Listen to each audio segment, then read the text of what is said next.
welcome to Civic channel. Today I want to make the video for everyone to see the locality in the sweet Italian where my family are living.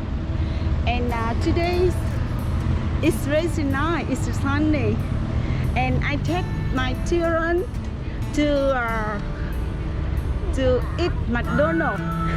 So I want to review for everyone to see how is the city in my family are living, how it is.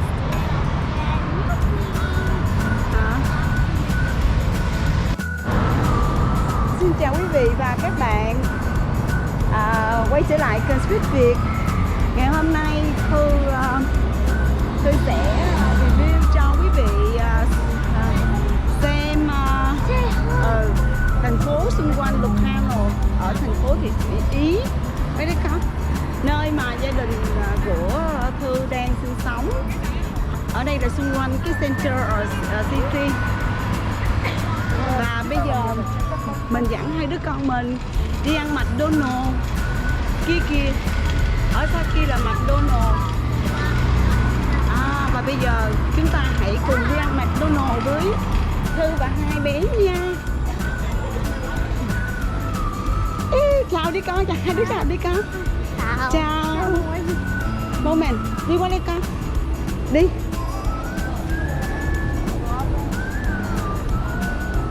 Ở đây là lối đi bộ dành cho người đi bộ.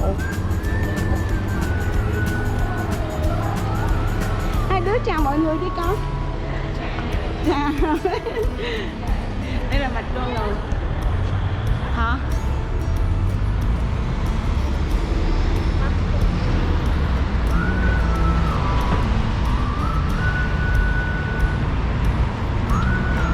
Ở đây là bán tất cả các hàng hiệu, đồ hiệu rất là đắt tiền, giày, quần áo, túi xách, đôi giày hiệu, rất là nhiều quần áo, túi xách. Và đây là McDonald's.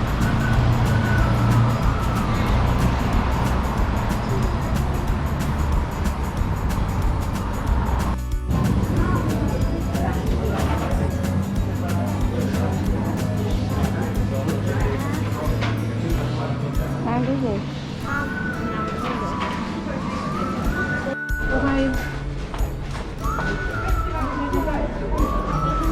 Có chu chu, ở ghét đi, ok. Chu chu đi.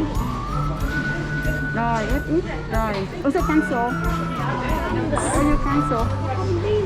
Complete order. Sau khi order xong thì mình phải đợi số của mình, rồi mình lấy cái hamburger của mình. Rồi mình đang đợi. Hai đứa cười với mẹ các con. Hai đứa học cỡ không chịu cười. Đó, giờ mình đang đợi lấy hamburger của mình. Chị Berry.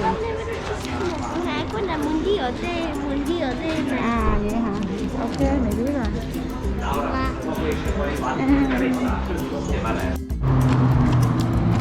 Đây là McDonald's. Đó, mẹ con mình mới order vừa xong. Do là ở bên trong đông quá, và thế là mình cầm take away đi ra bờ hồ để ba mẹ con mình cùng ăn McDonald's in bờ hồ. Yeah.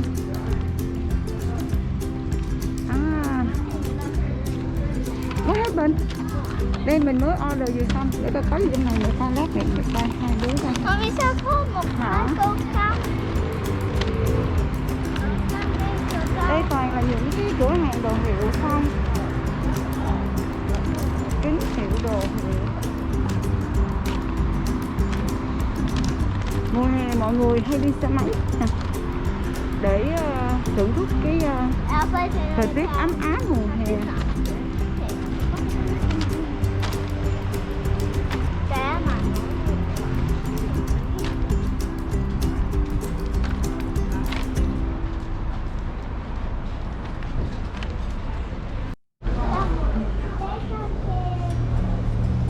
Tiệm bánh rất là ngon luôn, rất là ngon. Đây là bánh panettone nổi tiếng.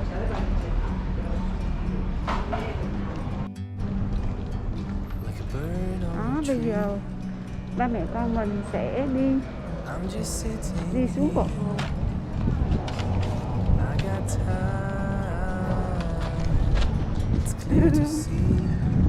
Xin chào mọi người.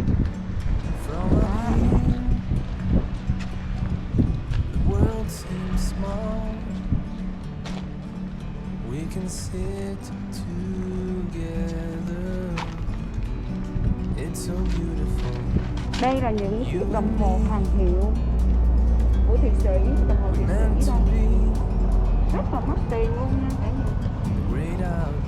Đồng hồ Thụy Sĩ đây.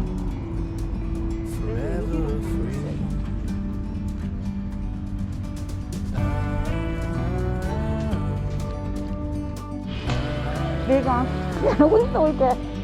Jana. Jana đi xuống đây con.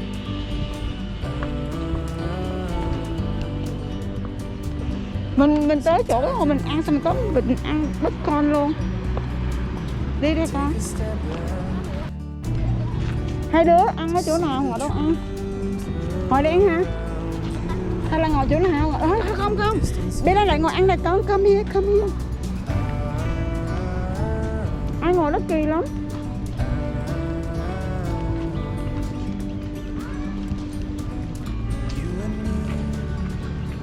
Nè có con vịt nè, con đi ăn nè Jana. Ok, come here. Ngồi đi nè. Ngồi xuống rồi. Không, con phải ăn trước rồi từ từ. Cho vịt sao? Ok, để đây đi. Ok, để đây đi con. Đây là bờ hồ.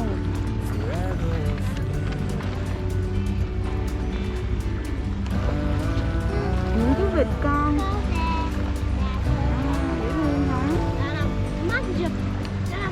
Rồi, Jana có cái gì? Ở xuống này kiểm tra coi. Đây là Happy Meal của Jana đúng không? Rồi, có Coca-Cola. Mày kiểm tra coi có gì nữa.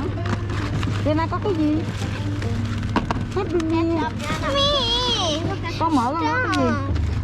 Rồi của bên này có cái gì? Mở cho mẹ coi coi. Coca-Cola. Rồi, gì nữa? Ketchup. Rồi, con mở cái món. Mở lấy có cái gì nữa không? Có, ở đây có vịt. Mở ra. Hôm nay có một cái. Con fish, french fries, Coca-Cola. Mẹ bỏ ở đây Coca-Cola. Rồi, gì nữa? Rồi, hamburger. Mẹ cầm cho. Đây là french fry của McDonald's đây cả nhà ơi. Đây hamburger. Mở ra coi nè, đây là hamburger của McDonald's. Cái này là medium thôi chứ không phải là. Sao con không ăn? Đây là medium thôi. Con là nhỏ. Còn của Jana là small hả? Ok. Gì nữa?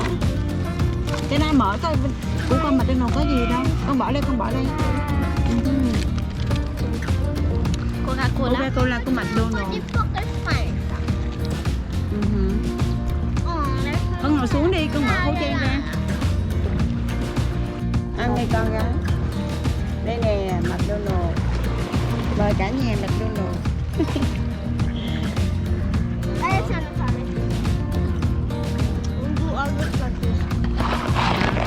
Con bỏ ở trên đó. Đây nè. Rồi con mời mọi người ăn đi. Mắc cỡ nha. Ngon quá hả? Cheese. Thôi ăn đi Jana, từ từ đây vịt ăn sao con? Em hết chia sẻ cả em. Ăn không? Jana con vịt thứ xin ăn kìa, cần gì thứ lương đi chưa? Cho em nó ăn miếng gì đi. Cho nó miếng french fry nè. Ăn bó cái nè. Ok. Lovely.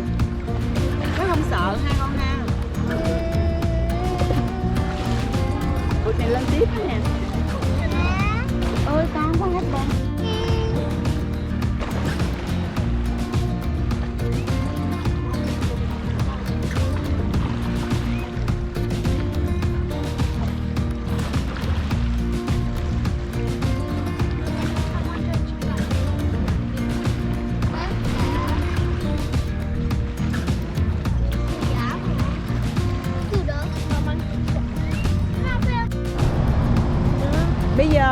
đường, ở bên đây qua đường mình phải bấm cái trụ điện này. Đó, rồi người đi bộ là màu đỏ. Khi người màu xanh mình sẽ đi qua con nha na. Đó, bây giờ mình sẽ đi qua đường. Bấm cái trụ đèn qua đường như thế này.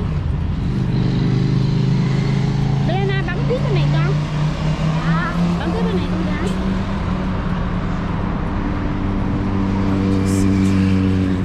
Rồi mình phải bấm cái trụ đèn cái này. Rồi khi mà đèn người đi bộ màu đỏ, màu xanh mình sẽ đi. Hiện giờ đây là màu đỏ. Mình đang đợi.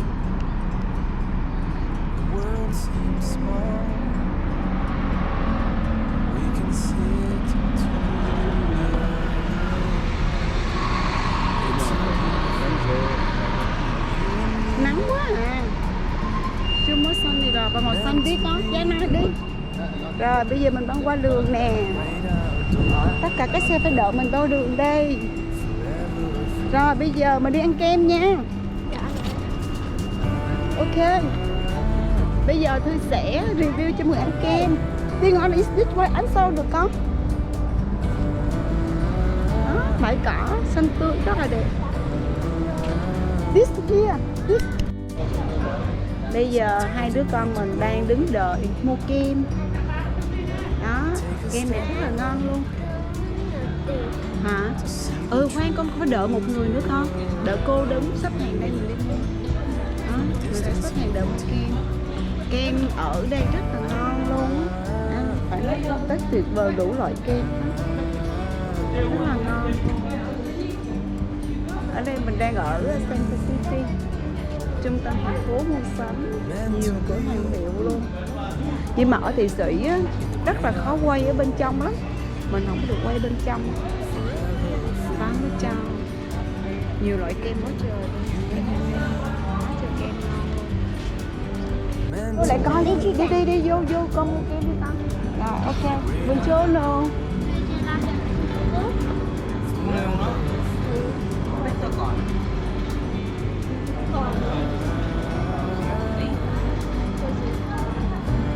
Em biết anh giá nó con số vối.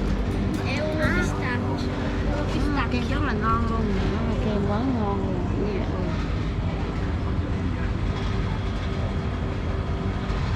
Đủ loại kem hết.